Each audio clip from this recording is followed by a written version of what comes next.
بدھ کے دن کی فضیلت۔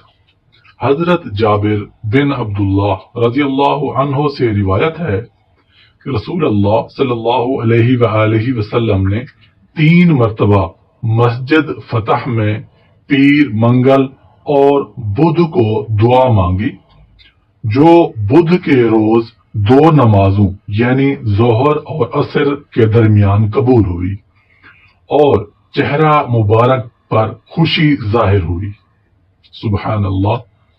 حضرت جابر رضی اللہ عنہ مزید فرماتے ہیں کہ اور جب بھی مجھے کوئی مشکل مرحلہ آتا، میں نے بدھ کے دن اسی وقت میں یعنی ظہر اور عصر کے درمیان دعا کی۔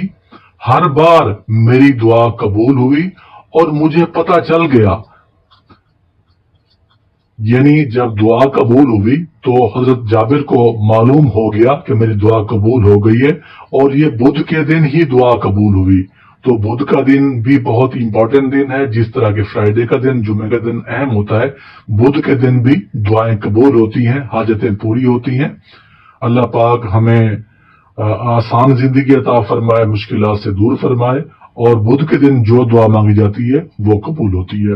آپ نے اس ویڈیو کو اپنے دوستوں کے ساتھ ثواب کے نیت سے ضرور شیئر کرنا ہے، اور ہمارے چینل مسلم میٹرکس کو سبسکرائب کرنا ہے اور بیل آئیکن کو پریس کرنا ہے تاکہ ہر